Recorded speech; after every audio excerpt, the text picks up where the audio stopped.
வணக்கம் நண்பர்களே. இன்று நமது பயணத்தை ஆரம்பிக்கலாம்.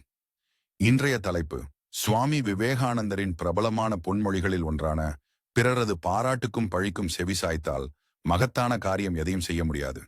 இந்த உலகத்தில் மனிதனை அதிகமாக குழப்புவது எது தெரியுமா? பிறர் சொல்வது. சிலர் பாராட்டுவார்கள், நீ பெரிய ஆளா வருவே என்று. சிலர் பழிப்பார்கள், இவனால் எதுவும் ஆகாது என்று. இந்த இரண்டு குரல்களும் ஒரே அளவு ஆபத்தானவை.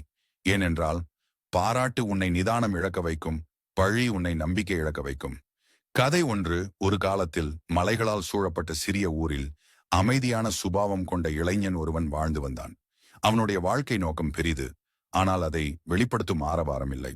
அவன் எண்ணியது ஒன்றே, தான் செய்யும் செயல் சமூகத்திற்கு பயன் தர வேண்டும் என்பது. அந்த இளைஞன் தேர்ந்தெடுத்த பாதை பெரும்பாலோருக்கு புரியாத ஒன்றாக இருந்தது. அதனால் மக்கள் பலவிதமாக பேசத் தொடங்கினார்கள். அவன் கனவு வித்தியாசமானது. மழையே இல்லாத அந்த ஊரில் மண்ணுக்குள் உயிர் திரும்ப கொண்டு வர வேண்டும் என்று நினைத்தான். மரங்களை நட்டான், அமைதியாக, யாருக்கும் தெரியாமல். ஆனால் உலகம் அமைதியாக இருக்குமா? மக்கள் சிரித்தார்கள். சிலர் சொன்னார்கள், இவன் மிகச்சிறந்த உள்ளம் கொண்டவன், நிச்சயம் உயர்வை அடைவான். மற்ற சிலர் சொன்னார்கள், இவன் கனவுக்காரன், இவனால் ஒன்றும் நடைபெறாது. இந்த இரு பேச்சுகளும் அவனுடைய செவிகளுக்குள் விழுந்தன. ஆனால் அவன் அவற்றை தன் உள்ளத்தின் சிங்காசனத்தில் அமரவிடவில்லை. ஏனெனில் அவன் உணர்ந்திருந்தான், பாராட்டு என்பது இனிமையான ஓசை, பழி என்பது கடுமையான ஓசை. ஆனால் இரண்டும் ஓசைதான். ஒரு நாள் அவன் தன் முதிய ஆசிரியரிடம் பணிவுடன் கேட்டான், ஆசிரியரே, மக்களின் பாராட்டும் பழியும் என் மன அமைதியை குலைக்கின்றன. அவற்றை எவ்வாறு கடந்து செல்லலாம்? ஆசிரியர் அமைதியாக சிரித்தார். ஒரு கல்லை எடுத்து காலி பாத்திரத்தில் இட்டார்.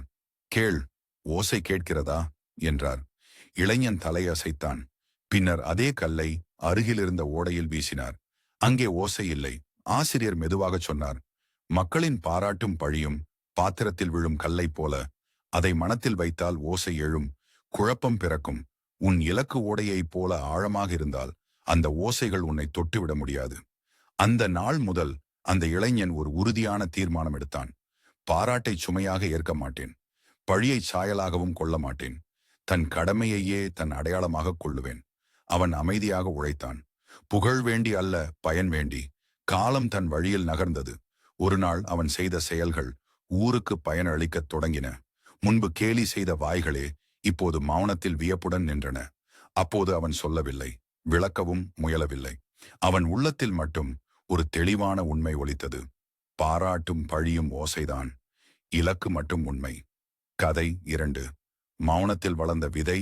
ஒரு ஊரில் மண்ணோடு பேசிக்கொண்டே வாழும் ஒரு விவசாயி இருந்தார். அவர் விதை விதைக்கும் போது பேசுவதில்லை, விளம்பரம் செய்வதில்லை, யாரிடமும் தன்னை பற்றி சொல்லிக் கொள்ளவும் மாட்டார். அதை பார்த்த சிலர் சிரித்தார்கள். இவருக்கு தைரியம் இல்ல, சொல்லத் தெரியாதவனுக்கு முன்னேற்றமா? சிலர் மறுபுறம் சொன்னார்கள், அருமையான மனிதர், அவர் விதைத்தால் கண்டிப்பா வளரும். இந்த இரண்டு பேச்சுகளும் அவர் காதில் விழுந்தன. ஆனால் அவர் அவற்றை இதயத்திற்குள் புகவிடவில்லை. ஒரு நாள் ஒருவன் கேட்டான், நீங்கள் ஏன் எதற்கும் பதில் சொல்ல மாட்டீர்கள்? அவர் மெதுவாகச் சொன்னார், விதை மண்ணுக்குள் இருக்கும் வரை யாருக்கும் பதில் சொல்லாது. அது முளைக்கும் போதுதான் தன் அடையாளத்தை காட்டும். காலம் கடந்தது. அவர் விதைத்த நிலம் பசுமை பூண்டது. அதே மக்கள் இன்று சொன்னார்கள், இவர் உண்மையிலேயே பெரிய மனிதர். அவர் சிரித்தபடி சொன்னார், பாராட்டுக்கும் பழிக்கும் பதில் சொன்னிருந்தால் இந்த பயிர் பிறந்திருக்காது. கதை 3. ஒரு பெரிய மரம் இருந்தது. அதன் நிழலில் பலர் அமர்ந்தனர். சிலர் சொன்னார்கள், இந்த மரம் நமக்கு அருள். சிலர் சொன்னார்கள், இது வழியை குறுக்கிடுகிறது. மரம் பேசவில்லை.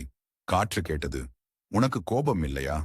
மரம் மெதுவாகச் சொன்னது, நான் நிழல் தருவதற்காகவே வளர்ந்தேன். யார் என்ன நினைக்கிறார்கள் என்பதை எண்ண ஆரம்பித்தால் நான் வேரை வளர்க்க முடியாது. காலம் சென்றது. புயல் வந்தது. பல சிறிய செடிகள் சாய்ந்தன. ஆனால் அந்த மரம் மட்டும் நிலைத்திருந்தது. அப்போது எல்லோருக்கும் புரிந்தது, பிறர் கருத்தை கவனிப்பவன் கிளை, தன் கடமையை கவனிப்பவன் வேர். கதை 4. அமைதியை தேர்ந்தெடுத்த ஓவியன். ஒரு நகரத்தில் ஓவியன் ஒருவன் இருந்தான். அவன் வரையும் ஓவியங்கள் வித்தியாசமானவை. பெரும் கூட்டத்தை ஈர்க்கவில்லை. ஆனால் அவனுக்குள் ஆழமான உண்மை இருந்தது. சிலர் சொன்னார்கள், இது கலை இல்ல, இவனால் பெயர் வராது. மற்ற சிலர் சொன்னார்கள், அற்புதம், நீ தனித்துவமானவன். இந்த இரண்டுக்கிடையில் அவன் குழம்பினான். ஒரு நாள் தன் குருவிடம் கேட்டான், ஐயா, யாரை பின்பற்றுவது? குரு ஒரு கண்ணாடியை காட்டினார். பின் ஒரு கண்ணாடிக்கு முன் 100 பேர் நிற்க வைத்தார். என்ன தெரிகிறது என்று கேட்டார். 100 முகங்கள் என்றான் ஓவியன். பின் கண்ணாடியை அகற்றி சொன்னார், நீ வரைய வேண்டியது முகங்களை அல்ல, உன் உள்ளத்தை. பாராட்டு, பழி இரண்டும் பிறர் முகங்கள். உன் கலை உன் முகம். அந்த நாள் முதல் அவன் மற்றவர்களை மகிழ்விக்க ஓவியம் வரையவில்லை, தன் உண்மையை வரைய ஆரம்பித்தான். காலம் கடந்தபோது அவனது ஓவியங்கள் பேசத் தொடங்கின. அப்போது யாரும் விமர்சிக்கவில்லை, ஏனெனில் உண்மை பேசும்போது வார்த்தைகள் அமைதியாகிவிடும். கதையின் உள்ளார்ந்த பொருள்: பாராட்டு நம்மை மயக்கக்கூடும், பழி நம்மை சோர்வடையச் செய்யக்கூடும். இரண்டுமே நிலை பெறாதவை.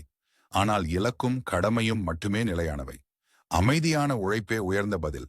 நினைவில் வையுங்கள், பிறரது பாராட்டுக்கும் பழிக்கும் செவிசாய்த்தால் மகத்தான காரியம் எதையும் செய்ய முடியாது. உன் பாதை உனக்கே தெரியும். உன் உழைப்புதான் உன் சாட்சி. ஒரு நாள் உன் மௌனம்தான் உன் வெற்றியின் சத்தமாக மாறும். இந்த பதிவு பிடித்திருந்தால் உங்கள் நண்பர்களுக்கும் இதை பகிரவும். உங்கள் ஆதரவு எங்கள் செயல்களை இன்னும் சிறப்பாக்கும். நன்றி. சந்திப்போம் அடுத்த அற்புதமான பயணத்தில். வணக்கம்.